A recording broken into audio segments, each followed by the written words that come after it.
Today, I'm excited to have Cotie Williams from PossAbilities join us. She is the Director of Community Development and Outreach for PossAbilities, which is a Loma Linda University health program.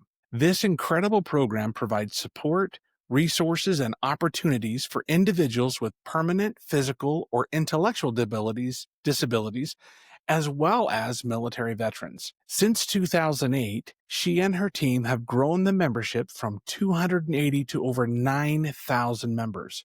In today's episode, we talk in depth about PossAbilities and share some incredible stories. Some of the insights to keep an eye out for today are that tiny acts of kindness, well, they create huge waves, and compassion isn't just nice, it's actually a must. You won't want to skip past Cotie's one thing that she shares with us that you can do today, so buckle up and get ready for a ride.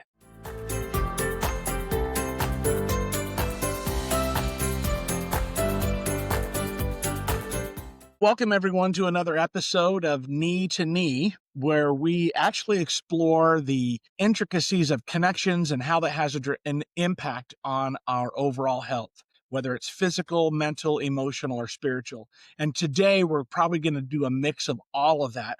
We have Cotie Williams with us. Welcome, Cotie. Super excited to have you. Thanks, Mark. Well, I'll tell you a little bit about Cotie. Cotie, actually, I met her when I the first time I raced in the Redlands Bicycle Classic. I think the first time I raced there was probably 2010, I think. I'd have to look back at my dates. I think that was sounds right. That sounds right. And we met at that time period. She was working with a group called PossAbilities, which worked directly with disabled individuals, and this was hand cycle racing. And so we had hand cyclists that came from, how far did they come? I know we came from Utah down to Redlands, California, but all over the how far from everywhere? Yep. Well, awesome. Well, once again, welcome. We're super excited to have you. I'm looking forward to just chatting with you a little bit. So what I will tell you, and I'll share this picture, everyone. I've got it. It's a really small picture, but it's actually Cotie sitting next to me on my bike. I'm on my bike. She's not sitting next to me on my bike. I'm on my bike. We were doing what they call a time trial. And those of you that aren't familiar with what time trials are, it's a race that is a certain distance, and you have whoever can get done fastest. And there's no team stuff. There's no drafting. You just start on your own and you go. The time trial at Redlands at that time period was, just shy of, I'm going to say it, Cotie, the worst course ever for a time trial. I agree. It was so brutal. To get everybody an idea, I mean, it started off a little bit of a shallow downhill, and then you hit the bottom, and then you climb a little bit of a hill, and then a little bit of a hill, and then it just keeps getting steeper and steeper until you get to the very last hill, which is just brutal. But I'm cruising along and I'm feeling really good. And I'm climbing the second to last hill. My brand new chain broke and I'm stuck on this hill. And Cotie pulls up and we're just sitting here chatting. And the coolest thing is the Mavic team car pulled up. And that's for the able-bodied professional cyclist. He pulls up and he's, what's going on? And he grabs a pin. I had a pin break in the chain and puts this baby back together. And I'm like, this is amazing. So we got a picture of the Mavic car and their mechanic and Cotie and I sitting there while they're fixing my bike. And I get going back on the course, and then I have to climb the last hill. And Cotie, were you there when this happened? Yes. Oh my gosh. So the pin that he put in was what he had, which wasn't the right size pin for my bike. And so as the chain went around, it got stuck in the derailleur. And so it wouldn't go through the derailleur when I was putting pressure. And so I ended up, that hill is 100 yards or so, maybe not very long, couple 100 yards, but it's brutal. Horrible. It's a horrible hill. And all I could do is I would pedal, it would get to here, and it would literally lock. And so then I'd have to rewind quickly and then push up and then rewind quickly. So I ratcheted myself up this hill. Um, that was brutal. That's one of those times I go, oh my gosh, I thought this was supposed to be fun. Right. Right.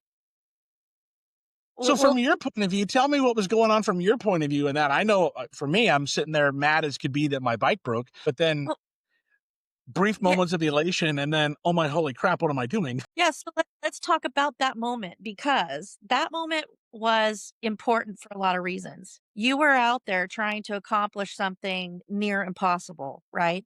And is where I get emotional. My job there was not just to organize the race. My job there was to, well, not my job, my passion in putting that race on and providing support and resources for people with permanent disabilities and veterans is giving people hope and providing them with new direction, living with a disability or an injury. So for me, putting on that race and then being the cheerleader, you know me. I mean, you know who I Yeah. am in Yeah. heart. My this is not a career for me. I live in my purpose and it's my passion to really make an impact on people. And it's really the other way around. So, what happened in that moment with you, I'm just thinking, who does this? Like, I couldn't do this. I couldn't do this. At that time, you had challenges beyond anything I could even wrap my head around, right? So, you're trying to get up this hill that you could barely probably, I mean, if you were in a car and you let off the gas, you'd roll backwards. Okay. It was a hill Right. of all, It's right? a steep hill. It treacherous. And then to see you not give up and push through that, and that's where my emotion comes in. So that's when we talk about serving others, right? What is my purpose? So it was a race, it was a moment, it was an epic moment. But for me, it was an emotional moment because that fulfills my purpose to see you push through, to see your tenacity, your courage and your strength to conquer something that's just unimaginable was just it was a special moment for me, my life is changed by the people that I meet. And it's not the other, I mean, I'm there to provide the resources and the direction and the guidance and find resources and, do what I can to support, but the lives of the people that I get to meet are really where the impact happens. And that's what keeps me grateful and humble and really just fills my heart with, just keeps filling my tank, to continue to do the work that Right. we do.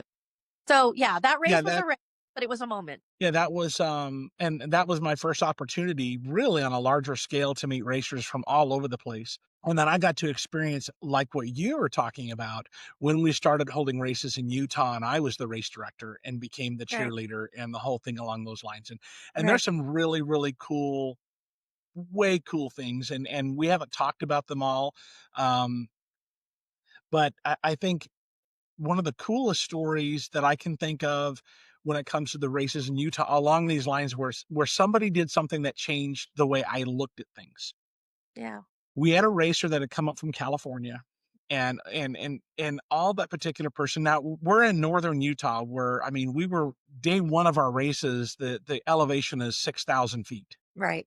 Right. And so you've got someone coming up from sea level to 6,000 feet, and you've got headaches and all kinds of just physical manifestations of altitude. And this particular person whined and complained and moaned. And it was, I mean, so much so that as we were getting ready to go up to Park City for the criterion, um, I was literally driving the truck, pulling a bunch of bikes, and I'm talking to my wife going, how do we uninvite this person next year? Because it just made it brutal, right? Like, how do Right. you do this? And, Right. but I will tell you that on that day, we had actually part of the Utah hand cycle team. I don't know if you ever met Alan Walton. Yep. Alan is a quad. And Alan just never gives up. The quads are the guys that I'm always just bowing to their In amazing, awe. right? Just In it's like, awe. oh my gosh, yeah. Right. And so, but the criterion in Park City went right up Main Street in Park City. Now, if you've not been to Main Street in Park City, that's similar to the crit and similar to the time trial in Redlands. I Right. mean, you're just go up a steep hill and it was just a big loop, right? And so you never got rid of your lactic acid, right? Because by the time you climb and you go down and then you climb again, because it's a criterion, it's that loop just right downtown Park City. Well, I was competing in it and I'm the race director, which I swore never to do again. Um, but I remember going up the hill and seeing Alan and this person from California directly behind him, and I remember getting mad. Right, my focus was so on the race, but I remember getting mad because I'm thinking that particular person does not need to be drafting behind Alan. Alan is slow. Just go around him. What I found out later, and which really humbled me, was that person was not drafting. That person was pushing Alan up the hill. So he was at the same race category as Alan, but was faster. And he knew that he was going to be on the podium no matter what. But he gave Alan the opportunity to be on the podium for the criterion. And so Yep. he was pushing him up the hill and following him around and pushing him up the hill.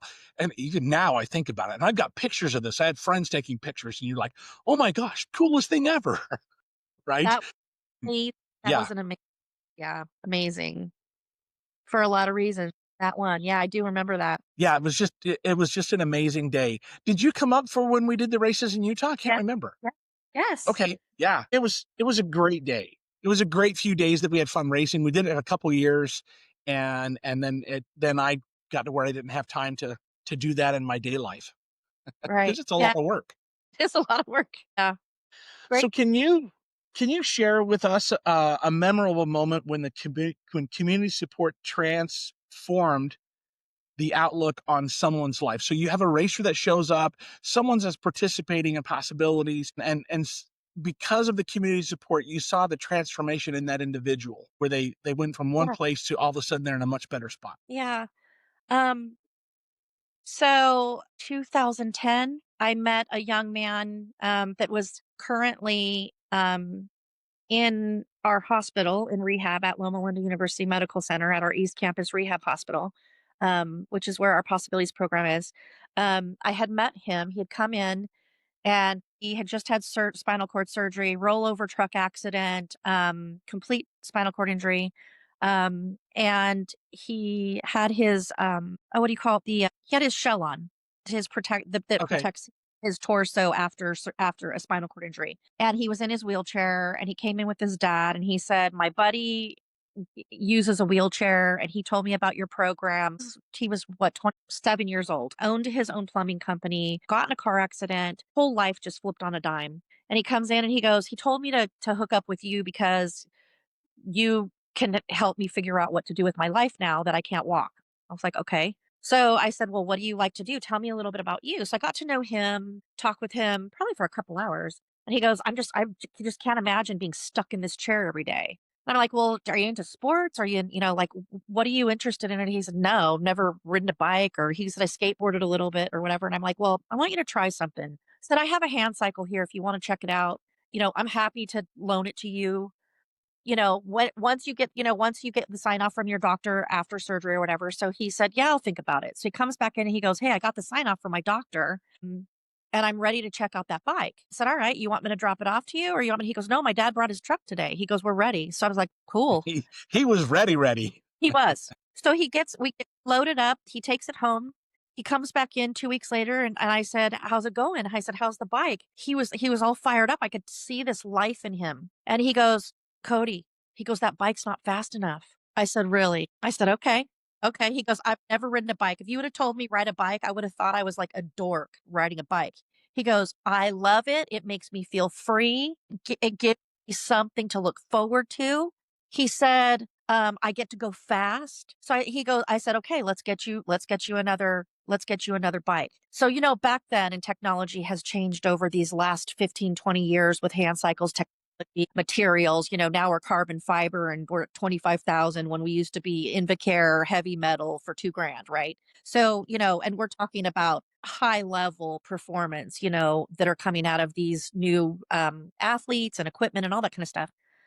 Needless to say, I just traveled with him 4 years ago to Belgium and he became a world champion. Oh, so cool. So, but prior to that, he trained and trained and trained.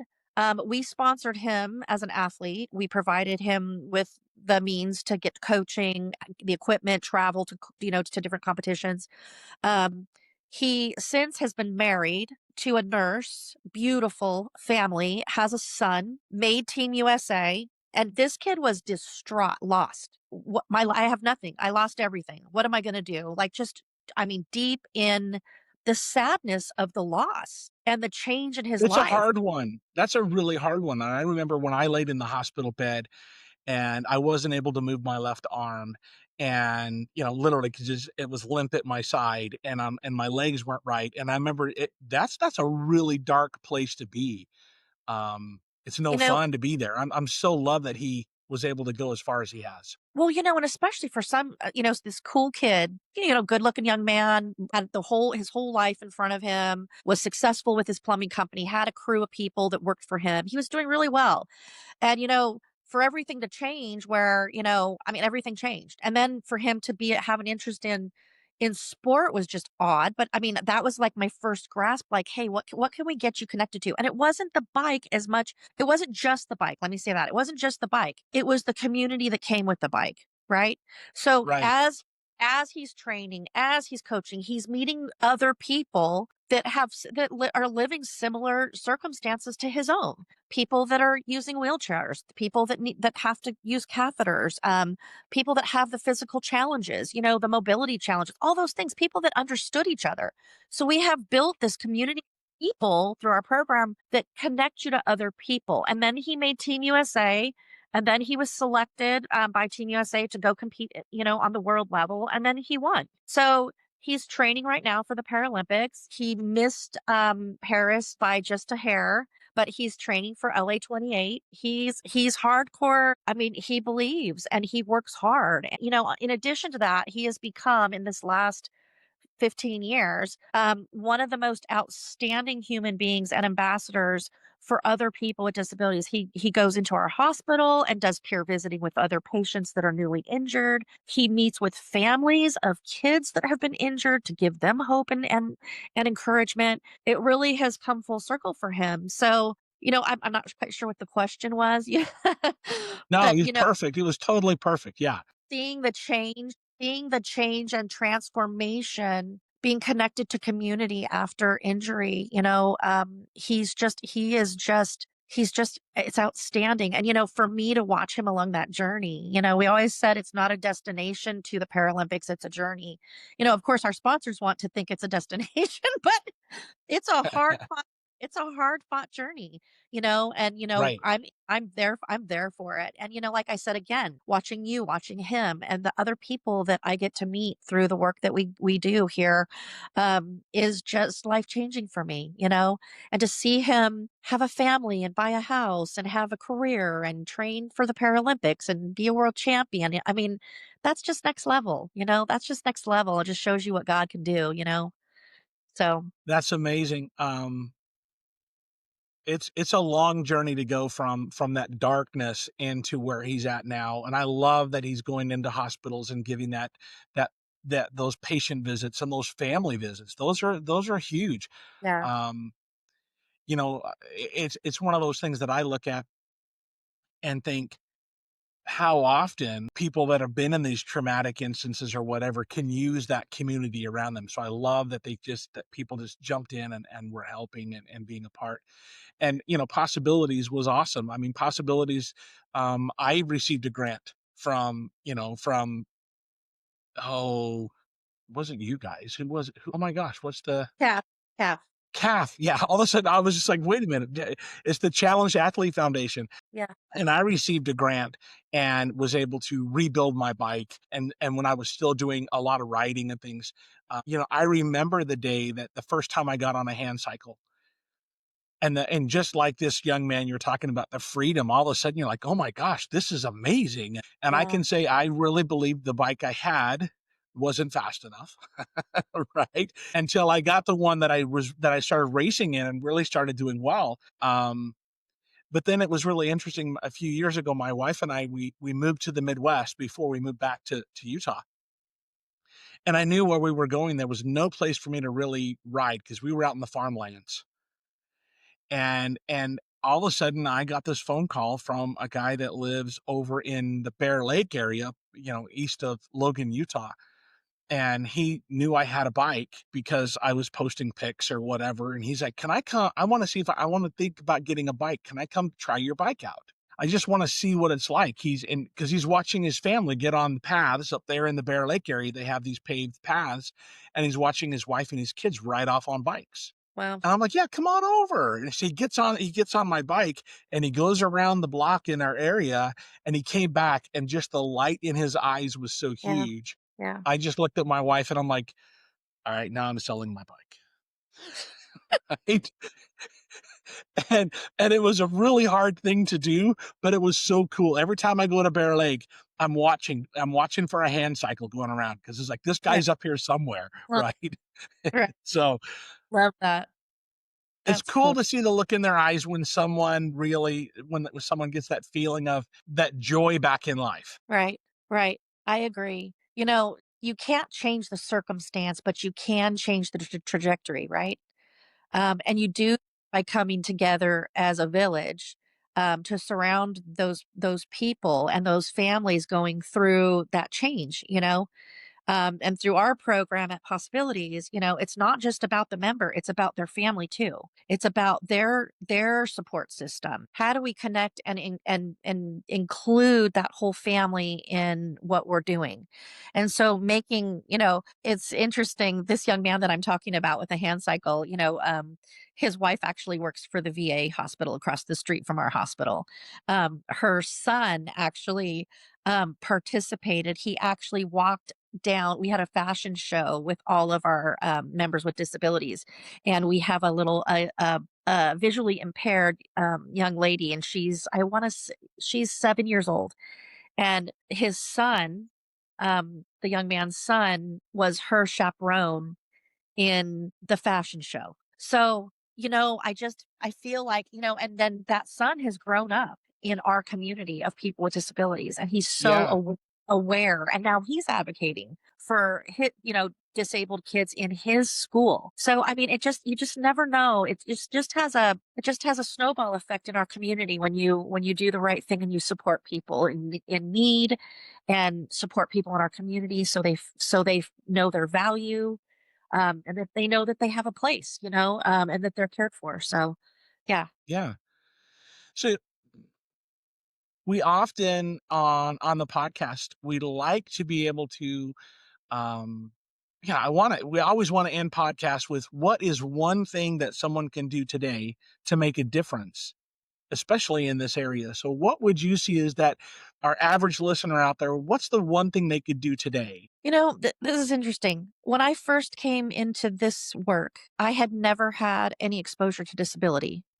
I didn't. I mean, maybe we had a family member that had a stroke, a distant family member, but nothing for me.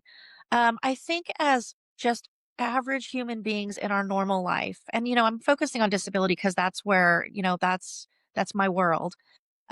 Disability or veterans, really. Let's just broaden that a little bit because we do the work for. I think being aware of other people. You're one diagnosis away from a disability. You know what I mean? It's just one. You're one diagnosis away from that. That could be you. It could be your child. It could be your family member. And I think just have an awareness, have open eyes and open heart to those around you. Have a sensitivity to what people are going through. You never know. I try to give people grace. If somebody's having a bad day, you never know what people are going through. You just never know. There could be a tragedy in their family. They could be going through their own, health challenges. We talk about how health and this affects, how community and our spiritual connections and our relationships affect our health. As people, we just need to love one another. I feel like we just need to have open eyes and open heart to those around us, whether that's a veteran or a person with disability or just anyone that you come in contact with every day. You don't have to know somebody or have a disability to have compassion for people that have a To different just life. be kind. To just be kind, Yeah, what yeah. I just watched Cinderella for the very first time with my granddaughter, and the fairy godmother, or that not the fairy godmother, Cinderella's mom says, when before she dies, of course she dies. Everybody dies in Disney movies, but there's always a parent die. But the mother of Cinderella, before she died, she said, "Have courage and be kind." And I think if we just have the courage to maybe step out of our comfort zone, lend a helping hand. If you see somebody, ask them, if you can hold or just hold the door or be kind. Just be kind. have courage and be kind. That's what I'm going to say. Yeah. That is a great, great answer. So thank you so much, For Cotie. I sure. can't tell you how it's been so long since we spoke. Really, last it's been years. So I so appreciate you taking a few minutes out of your schedule and visiting with us today and sharing some of that, in reality, some of that wisdom of just being kind and watching those for around us. So thank you so much again. We'll be able to go ahead. I'm sorry. I said it was such a blessing connecting to you. It was cool. Oh, yeah. Thank you so much. I look back over those racing pictures with fondness. Every now and then they come up and I'm like, oh, okay, I remember that race. And you were a part of that when I raced in California. So thank you very much. But thank you everybody for coming and join us again. Looking forward to future episodes as well. But we sure appreciate Cotie and coming on and spending some time with us. Hope everybody has a great afternoon and we will talk with you soon. Thanks.